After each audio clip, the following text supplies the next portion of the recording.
I hear the scream first to high, piercing whinny that doesn't belong on my farm. Not that sound. Never that sound. My coffee mug hits the porch boards as I bolt down the steps, boots pounding across sun-baked dirt. The morning light slants golden through the oaks, but there's nothing peaceful about this day anymore. Something's wrong. Another scream tears through the air. Fern, my prize mare. I round the corner of the barn at full sprint and freeze. 20 yards ahead, inside the east paddock, my beautiful chestnut mare dances backward, ears pinned flat against her skull. Jet, the untested, barely handled rescue stallion we brought in last week, rears up, massive hooves slashing air mere inches from Fern's flanks. His eyes roll white with panic, nostrils flared red. And there stands Sierra, my 19-year-old sister, leaning against the fence, cell phone raised, filming. They look cute together, don't they? She doesn't even look up. My heart pounds against my ribs as I approach the gate with measured steps. One wrong move could trigger a kick or bite that would destroy years of careful breeding work or worse. Don't move, I say, voice deadly calm.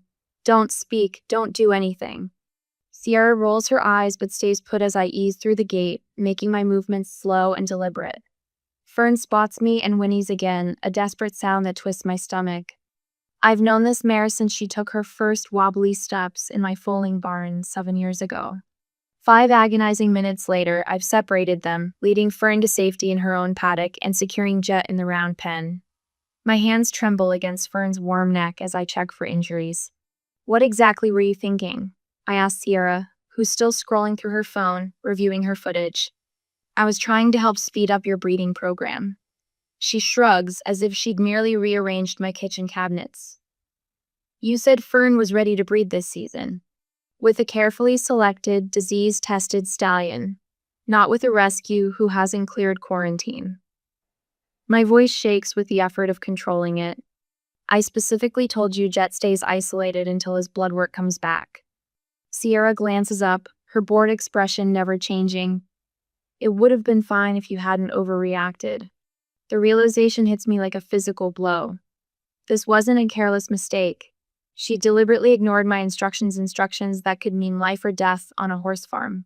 Just a week ago, I'd stood in this very spot, watching my parents' SUV disappear down the driveway after dropping Sierra off for her summer character-building experience. She needs to learn responsibility from someone she respects. Mom had insisted not meeting my eyes. What she meant was, we've tried everything else and failed. I'd laid out my expectations clearly.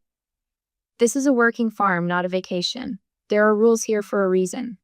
Sierra had rolled her eyes then too, especially when I walked her through the isolation protocols for new horses.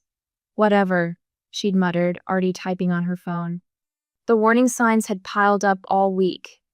Expensive tack left out in the rain, safety briefings ignored while she texted, complaints about the 5 a.m. feeding schedule, and yesterday the empty beer bottles I'd found half hidden behind the hay storage, despite my explicit rule against alcohol on the property. But this was different. This was deliberate endangerment of animals worth tens of thousands of dollars. Animals I love. I pull out my phone with white-knuckled fingers and dial the emergency vet. We need blood work on both horses immediately, I tell Dr. Hefner. And Fern might need a sedative. She's badly spooked. Sierra doesn't even look up during my call, just keeps texting, one foot propped casually against the fence post. Dr. Hefner arrives within 30 minutes, her face grim as she examines both horses. You're lucky we didn't have deaths today, she says quietly, glancing toward Sierra, who's wandered off toward the barn. A stallion in that state could have killed your mare or any human who got between them. I watch her work, something cold and clear crystallizing inside me. When Sierra saunters back with a soda from my refrigerator, I meet her eyes. Pack your things, I say, my voice quiet but edged with steel. You're leaving. Now. She blinks, genuinely surprised for the first time. Because of this, don't be so dramatic. Because some mistakes can't be undone. I turn away to help the vet, my decision as solid as the fence posts anchored in concrete. And this wasn't even a mistake. What would you do if someone you tried to help deliberately endangered everything you've spent your life building? Would you forgive family for putting lives at risk, or would you draw a line in the sand? I just drew mine. $2,300. The invoice glows accusingly from my laptop screen at 2:13 a.m., its itemized list stretching down the page. The house creaks around me, empty except for my ragged breathing and the slow ticking of Grandpa's wall clock. Emergency farm call, $175. Sedation mare, $120. Full blood panel stallion, $460. Full blood panel mare, $460. I rub my gritty eyes, shoulders aching from the day's tension. 6 hours since Dr. Hefner left. 6 hours since I stood in the gravel drive watching my sister's borrowed suitcase disappear into our parents' car, her face blank behind the passenger window. Rabies tetanus boosters precautionary, $198. Antibiotic injections, $245. Follow-up visit scheduled, $95. The numbers blur. I shut the laptop and push back from my grandfather's oak desk, the chair like scraping against hardwood. Down the hallway, past framed certificates and ribbons spanning 30 years of breeding history, I step onto the back porch. The night air carries the sweet scent of Timothy hay and distant pine. I make my way to Fern's paddock by flashlight. She stands quiet in her stall, ears pricking forward at my approach. The bandage on her flank glows white in the beam of light. "Hey, pretty girl." My whisper breaks the silence. "How you holding up?" Fern pushes her velvet muzzle against my palm. A sob catches in my throat, raw and unexpected. They could have died today. My fingers trace the curve of her neck, finding the barely perceptible tremble that still runs through her muscles. "I'm sorry." The words fall into darkness. I should have known better. Back in the house, my phone vibrates against the kitchen counter. I ignore it, already knowing. Sierra's Instagram story plays automatically when I open the app. Her face pressed close to our mother's, both frowning with identical expressions of wounded indignation. The caption reads, "Some people can't take a simple mistake, Below, comments pile up. Relatives and hometown friends I haven't spoken to in years suddenly have opinions about my overreaction. She was only trying to help, so dramatic. Family should come first, no matter what. Give her another chance, she's just a kid. Just a kid." The words stick like burrs. Sierra is 19, old enough to vote, old enough to join the military, old enough to understand that actions have consequences. Old enough to know exactly what she was doing. A text from Aunt Martha pops up. Sierra's heartbroken. She was just trying to be helpful around the farm. I don't respond. Instead, I open my laptop again, finding the security footage Marco insisted we install last spring. The timestamps tell the real story. Sierra walking deliberately past 3 warning signs on Jet's isolation pen. Her studying the lock mechanism. The casual way she scrolled through her phone while leading my stallion straight toward Fern's paddock. Not a mistake. A choice. A memory surfaces me cousin's wedding 2 years ago. Sierra accidentally spilling red wine on the bride's mother after being told her dress was inappropriate. The boat she borrowed from her ex-boyfriend's family that somehow ended up with a damaged propeller. The pattern stretches back for years. My fingers hover over the invoice on my screen. One click would forward it to my parents with a payment request. One click would state clearly, "I will not absorb the cost of Sierra's choices anymore." Behind me on the wall, 3 generations of horses stare from their frames. My grandfather astride his first Tennessee Walker, my grandmother's careful logs of bloodlines and confirmation traits, my own first blue ribbon at 12. 23 years of building something that matters. My mouse cursor settles over the forward button. "No more," I whisper to the empty room. The sun breaks over the eastern ridge as Marco steps through the barn door, travel mug in hand. His weathered face tightens when he spots the yellow invoice on the clipboard. "Jesus," he mutters, scanning the items. "She could have killed them both." "I know. You sent it to your folks yet?" I nod, the weight of the morning pressing down. 20 minutes ago. Marco's hand settles briefly on my shoulder. About damn time. My phone rings 10 minutes later. Mother's name flashes on the screen. Cassidy, Ann Harmon, what is this? Her voice pitches high with indignation. $2,000? She's just a girl. She made a mistake. I watch a red-tailed hawk circle over the east pasture, its wings catching early light. She deliberately put my animals in danger after I explicitly told her not to. She was trying to help. No, she wasn't. My voice remains steady, surprising even me. The security cameras show otherwise. This is ridiculous. My father's voice cuts in from the extension. You've always been too hard on her. She came home devastated.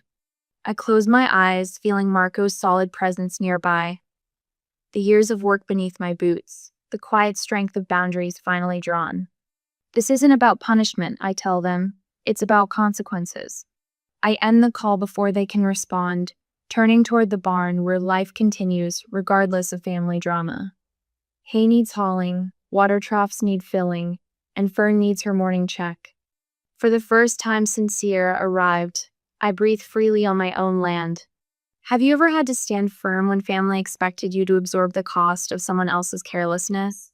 What price would be too high to pay for keeping the peace?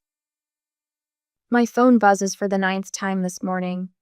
I don't need to look at the screen to know it's another family member weighing in on my cruelty. I slide it face down on the worn oak desk, where my grandfather used to calculate feed ratios and breeding schedules, back when this farm first took root in Oregon soil. The text started trickling in 3 days ago. By yesterday, they'd become a flood.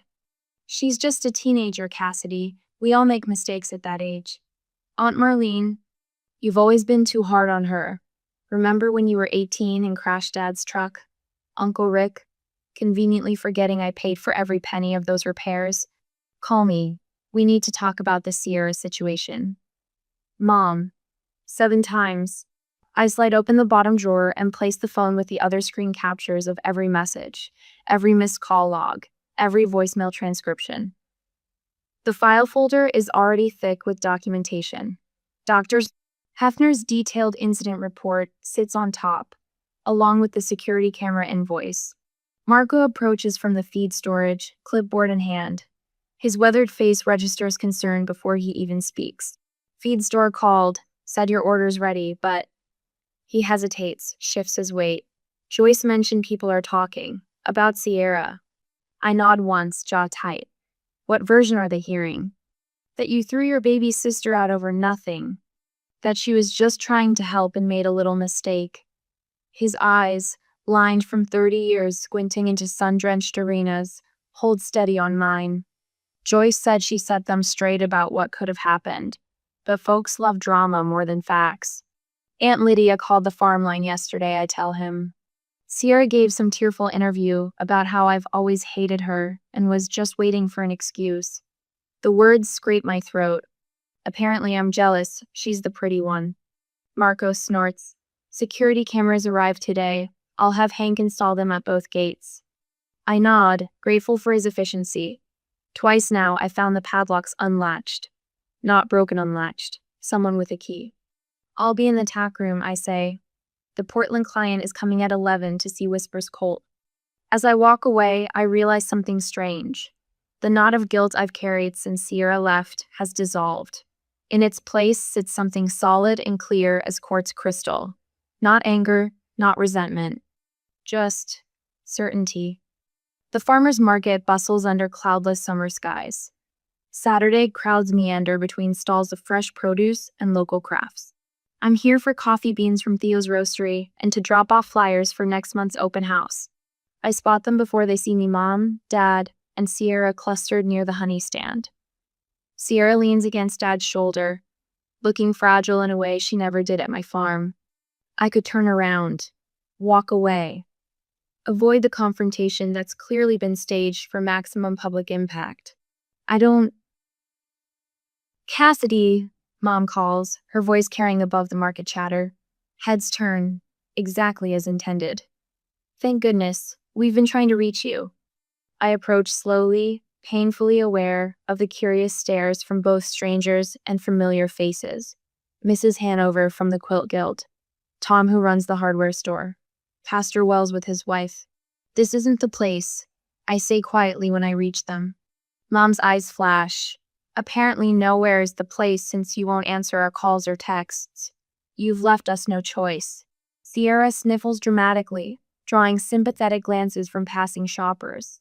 You're tearing this family apart over money. Mom's voice rises, deliberately pitched to Carrie.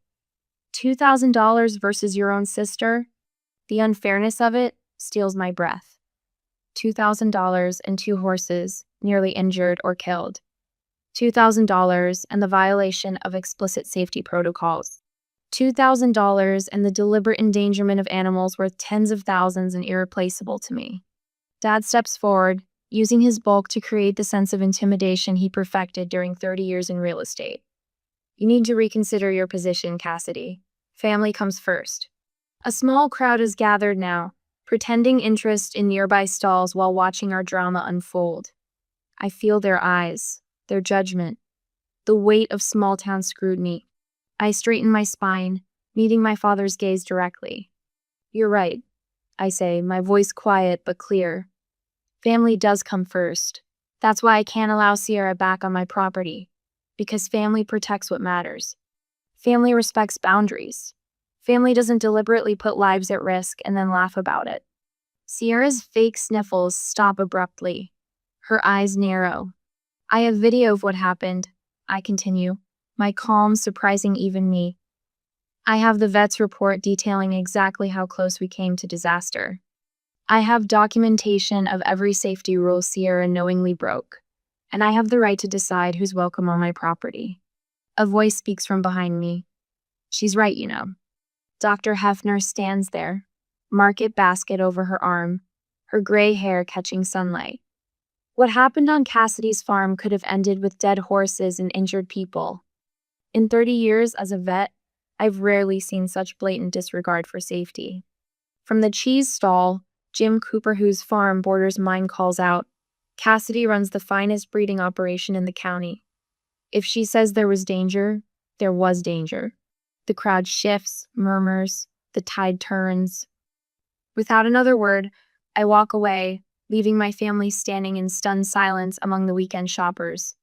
When I return home, I find Marco at the gate, arms crossed. Your folks showed up while you were gone, he says. Got pretty worked up when I wouldn't let them in. Hank had to suggest they leave before he called the sheriff. I nod, unsurprised. Thanks. That night, I brush Fern's gleaming coat by lantern light, the rhythmic strokes soothing us both. The mare leans into the curry comb, eyes half closed in contentment. You know what Grandpa used to say about fences? I murmur to her. A fence isn't just to keep things out, it's to protect what's within. My phone sits silent on the shelf. I turned off notifications hours ago. For the first time since Sierra's banishment, I sleep through the night, dreamless and deep. Morning finds me on the porch, coffee steam rising in the dawn light, watching my horses move like shadows through the mist-draped pastures. The boundaries I've drawn stand firm as the fences that crosshatch my land. Not to punish, not from spite, but to protect what matters. The manila folder sits heavy in my hands, thick with evidence I never wanted to collect. Through the farmhouse window, I watch Fern graze in the east paddock, her chestnut coat gleaming in the morning sun. 2 weeks since Sierra's recklessness, and my mare still startles at sudden movements. I flip open the folder. Security footage screenshots fan across my kitchen table, Sierra unlatching Jed's stall, deliberately removing the quarantine sign, leading him toward Fern's paddock. The timestamp matches exactly what I told my parents, what they refused to believe. You think this is enough? Marco leans against my refrigerator, arms crossed over his chest. Has to be. I slide Dr. Hefner's report next to the photos. Her clinical language doesn't soften the reality. Significant stress, induced immune compromise, potential exposure to multiple pathogens, breeding value potentially compromised. Marco watches as I organize the timeline of events, complete with witness statements from the feed delivery man who saw Sierra ignore my explicit instructions. Last comes Janine's letter. My attorney's precise legal language outlining liability in black and white. My phone buzzes again. Mom. The text bubbles with emotional blackmail. Blood is thicker than water, Cassidy. Family comes first, always. I silence it without responding, but another notification pings Dad this time. You keep this up, and we'll need to reconsider your place in the will. Subtle, Marco mutters, reading over my shoulder. My laptop chimes with an email alert. 3 new 1-star reviews on my farm's business page, posted from freshly created accounts. Vague complaints about unprofessional behavior and hostile environment. Anonymous, but I recognize Sierra's phrasing. They're escalating, I say. The video from Sierra arrives next, their face tear-stained, voice breaking with what might look like genuine remorse to someone who doesn't know her patterns. I've learned my lesson, Cass, I promise. Please let me come back. I close it before it finishes. She's good, always has been. I slide Janine's cover letter on top of the stack, facts without accusation, events without emotion. Below it, the boundary statement. 3 paragraphs that took me hours to write, defining what happens next. What's non-negotiable? What reconciliation would require? This isn't about punishment, I tell Marco as I seal the envelope. It's about protection. My hand doesn't shake as I add it to the outgoing mail. The community charity auction hums with conversation that dies down when I enter. I spot my parents across the room, their faces tightening when they see me. Mom clutches Dad's arm, whispering urgently.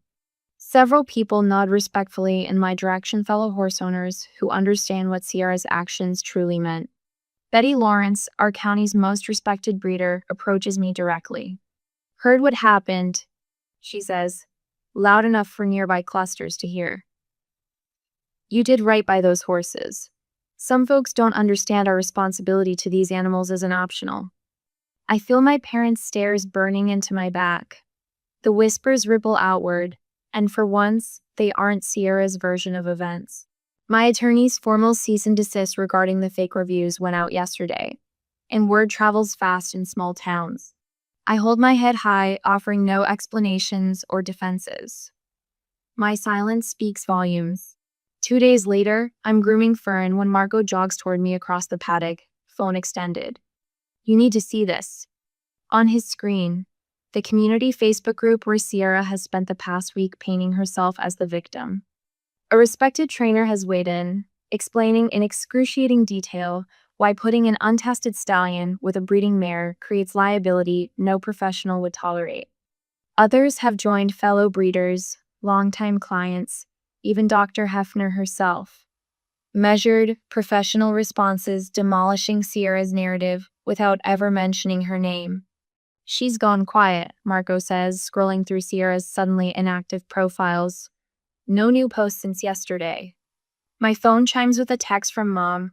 I brace myself for another emotional appeal, but what I read stops me cold. I saw the vet report. We need to talk. Before I can respond, another message appears, this one from Dad. Not quite an apology, but the closest he's capable of. Your grandfather would have done the same thing. A third text arrives from my Aunt Celia, who'd been firmly in Sierra's camp. Just spoke with your mother. I think I misunderstood what happened. I set the phone down, my reflection steady in the mirror. The first cracks have appeared in their unified defense. Not surrender, not yet understanding, but hairline fractures and absolute certainty. The boundaries I've drawn aren't just fences to keep people out. They're foundations to build something that can last. Where do you draw the line between forgiveness and enabling bad behavior? When is it necessary to stand firm even when it hurts those you love? I already know my answer. I'm living it. I spot them through the plate glass window of Porter's Steakhouse, me family huddled around a corner table like mourners at a wake. Mom straightens the silverware. Dad checks his watch. Uncle Jim nurses a whiskey, and Sierra stares at her phone, thumbs flying across the screen. My stomach tightens. I take a breath and adjust my grip on the leather portfolio tucked under my arm. You sure about this? Marco asks beside me, his voice low. No, I admit, but I'm doing it anyway. The restaurant door feels unexpectedly heavy as I push through. Heads turn not just my family's, but other diners who recognize me from the farmer's market or feed store. Small towns have long memories. Mom spots me first. Her face brightens with rehearsed hope. Cassidy, we saved you a seat. She pats the empty chair between her and Dad. I slide into a chair at the opposite end instead, placing Marco to my right. The power shift is immediate and visible, their shoulders tense, eyes darting between us. This is Marco Delgado, my stable manager, I say. He's here as a witness. Dad's jaw tightens. A witness? This is a family dinner, not a court proceeding. Is it? I fold my hands on the table, because the text message I received mentioned intervention. Mom sets down her water glass with a deliberate clink. Her smile doesn't reach her eyes. We're concerned about your spiritual well-being, honey. Holding on to resentment like this isn't what good Christians do. Forgiveness is a virtue, Uncle Jim adds, leaning forward. Sierra finally looks up from her phone. Her eyes are red-rimmed, practiced tears ready to fall. I made a mistake, Cass. I'm really sorry. Your grandmother would want us to make peace, Dad says, his voice softening. The Harmon legacy matters. Blood ties don't break over one incident. I place my portfolio on the table and open it, revealing neatly organized documents. This wasn't an incident, I say, my voice steady. It was deliberate endangerment. Jet was a rescue stallion with unknown medical history. Fern is a broodmare worth $30,000. I tap a photo showing Jet's hooves inches from Fern's head. Her screams still wake me up at night. Sierra shifts in her seat. You've always been dramatic. Dr. Hefner's report. I continue, sliding a document forward. She confirms both horses suffered severe trauma. Fern's breeding cycle was disrupted, setting back my program by months. Uncle Jim clears his throat. Look, what if we split the difference? You drop this whole thing, and Sierra promises to be more careful in the future. He winks. Compromise is how families work. I straighten my spine. I'm not interested in compromise. I'm interested in respect. Mom reaches for my hand. I pull back. For any relationship to continue between us, I say, I need 3 things, non-negotiable. I withdraw another document and place it centered on the table. First, payment of the vet bill, $2,347.18. This acknowledges responsibility. Dad's face flushes dark red. Second, a public apology posted to the same social media accounts where Sierra damaged my professional reputation with false claims. Sierra's practiced tears vanish. Her jaw tightens. Third, complete respect for my property and business boundaries going forward. Written acknowledgement that my farm, my horses, and my rules are to be respected without question. I close the portfolio, my terms hanging in the air between us. That's ridiculous. Dad explodes, slamming his fist down. Water glasses topple. You think your horses matter more than your own flesh and blood? Richard, Mom gasps, her mask slipping entirely. No, I'm done pretending. Dad continues, voice rising. She's always been impossible and judgmental, just like her grandmother. Thinks she's better than everyone. Mom's shoulders collapse.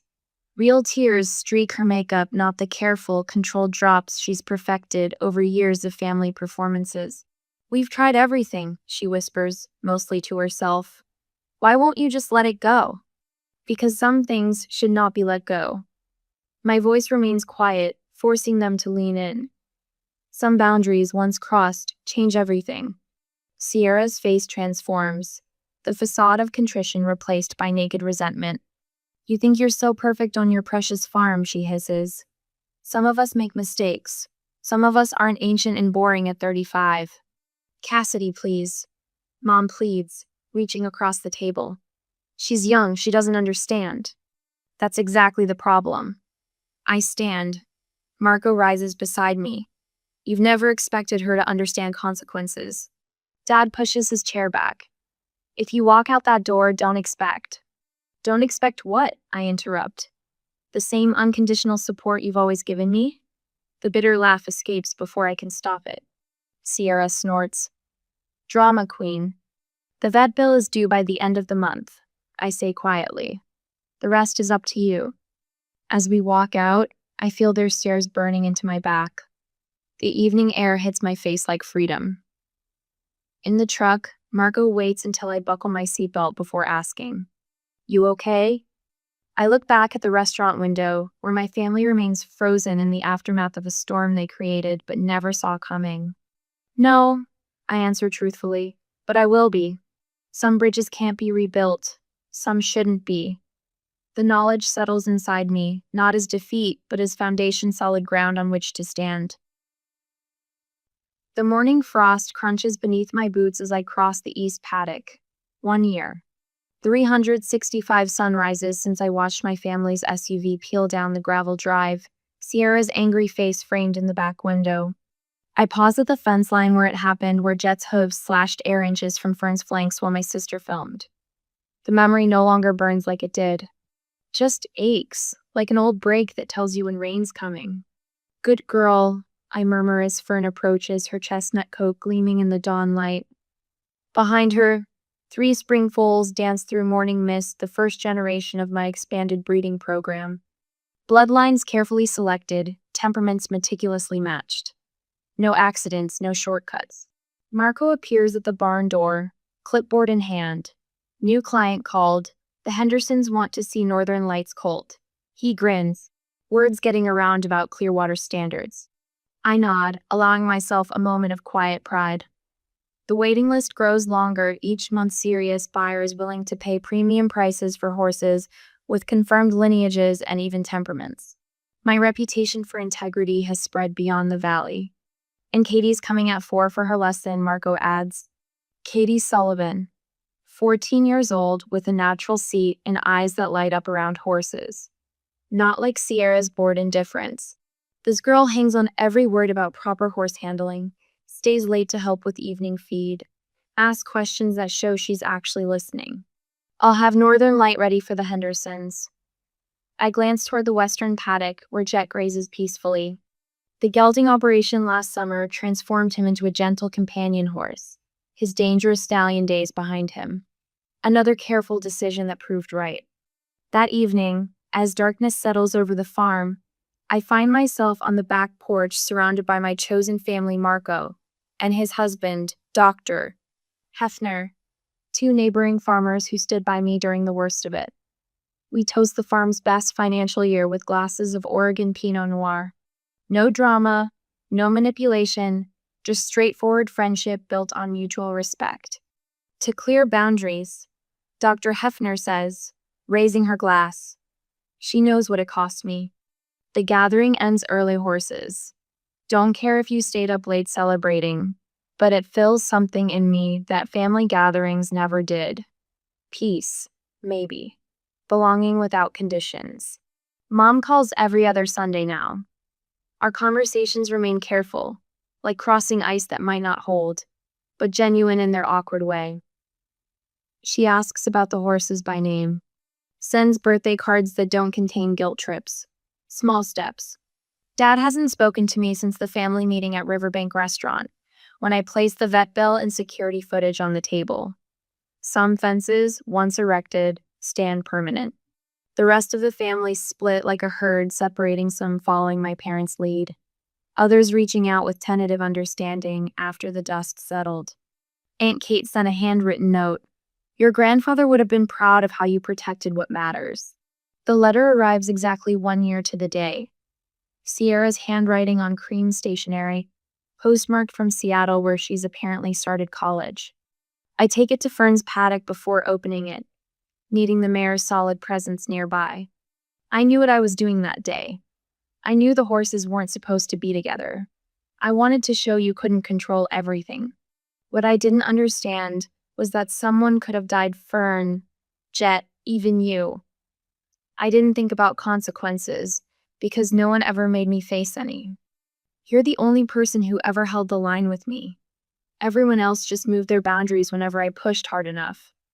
I'm not asking for forgiveness, just wanted you to know I finally understand what you were protecting.